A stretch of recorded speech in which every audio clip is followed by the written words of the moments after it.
Maharashtra news चॅनलच्या वतीने आयोजित करण्यात आलेल्या कॉर्पोरेट लेव्हलचा आयकॉन ऑफ महाराष्ट्र 2025 हा पुरस्कार वितरण सोहळा मान्यवरांच्या उपस्थितीत मोठ्या थाटात संपन्न झाला। महाराष्ट्रामध्ये आपल्या कार्याचा उल्लेखनीय अशा क्षेत्रामध्ये ठसा उमटवणाऱ्या अनेक दिग्गज मान्यवरांना आयकॉन ऑफ महाराष्ट्र या पुरस्कारानं सन्मानित करण्यात आलं। या कार्यक्रमाच्या अध्यक्षस्थानी बालाजी अमाईंचे सर्वेसर्वा माननीय रामजी रेड्डी साहेब हे होते। तर या कार्यक्रमाच्या निमित्तानं प्रमुख उपस्थितीमध्ये या प्रसंगी बिल्डर असोसिएशनचे माननीय दत्ता मामा मुळे, वटवृक्ष देवस्थान समितीचे चेअरमन माननीय महेश इंगळे आणि टीव्ही महाराष्ट्र न्यूज चॅनलचे सर्वेसर्वा अर्थात संपादक माननीय धनंजयजी शिंदे हे होते। या प्रसंगी अनेक मान्यवरांनी आपल्या प्रतिक्रिया देत टीव्ही महाराष्ट्र न्यूज चॅनलच्या या कार्याचं भरभरून असं कौतुक केलं आणि हा दिमागदार असा सोहळा सोलापुरातल्या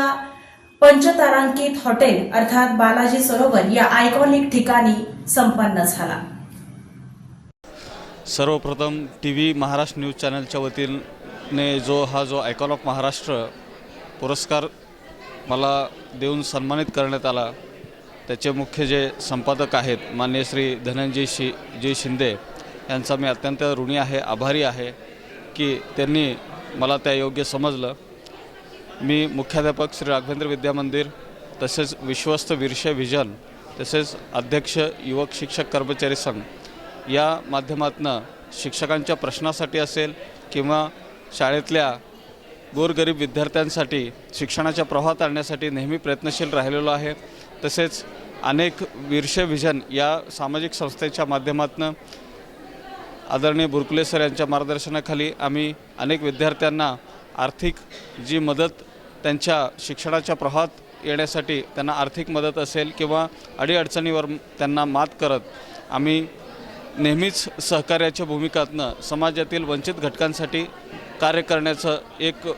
चांगलं आमचं एक टीम वर्क या वीरशे विजनच्या माध्यमातून नेहमी कार्यरत आहे आणि अशा माध्यमातून वेगवेगळे कार्य करत असताना अशा एका आमच्या कार्याची दखल या न्यूज चॅनलच्या माध्यमातून घेतली जात आहे, याचा आम्हाला मनस्वी आनंद होत आहे आणि नेहमीच अशा कार्याची दखल घेतली गेल्यानंतर समाजात असे एक चांगले घटक निर्माण होतील आणि समाजात एक चांगला संदेश जाईल आणि या माध्यमातून आम्ही कार्य करत राहू असे मी पुन्हा या न्यूज चॅनलच्या माध्यमातून आणि न्यूज चॅनलच्या सर्व टीमचं आभारी आहे की त्यांनी मला हा पुरस्कार दिला। धन्यवाद।